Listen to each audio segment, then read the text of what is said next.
Hello everyone welcome back to my mini vlog. तो आज T time बाहर करके पलि आसु बुलाया दशपल्ला कुआरिया डैम। तो चलतु आपण मानक आज देखिए आम दशपल्ला कुआरिया डैम केमती आउ केमती कौन चेंज हो मत तो लगुच वर्षे पर पूरा सुंदर हो डैम। एवं तो किछिटा चेंज हो तो 7 किलोमीटर आसला आम पहुँची जाइए आम डैम रे।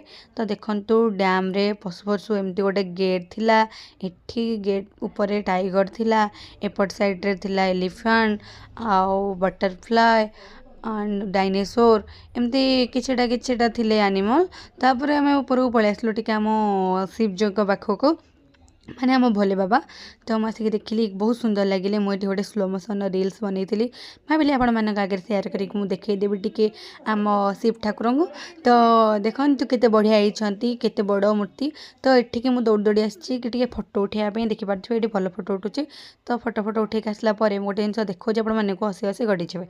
तो देखु माँ पुओ केमती चोरी कर फूल, केते सुंदर फूलटा को चोरी कर। हाँ खुदरुकुणी फूल चोरी करी अभ्यासटा जाइनी और से चोरी कर लगी। भाविली मो हाथ कहीं रही चोरी करदेली। देन भाविली फोटो सुट कले तो भल हम ये सुंदर सुंदर फोटो उठेदेलु। तापर एपट साइड्रे शिवों पाखरे जो सैड्रे एमती अच्छी तलटा पूरा खाल सैड्रे एमती पानी अच्छी भाई फोटो सुट कले भल लगे से मुझे किछिटा भी फोटो उठेदेली। तापर फोटो सुट कर सारापर आम बाहरलु तौक जीवु से ब्रिज पट को बुलापाई। कौन करूँ आसिलु ब्रिज पट को बुलापाई जे एत गोरे मेघ को देखिकी आम पलि आसिलु डरिकी नाई काले वर्षा हो रहीबानी आउ के आसिले आपण मानक देखेबी बहुत भल भाव से भाविकी आम पलि आसिलु। मात्र 2 किलोमीटर आसुचे कि ना देखिपे केमितिया पाग करदेला। आहरी आमर बाकी अच्छी जीवाई 5-6 किलोमीटर से आम पूरा जोर रे पूरा पलि आसला बेलू वर्षा टिप टिप करवा आरंभ करदेला।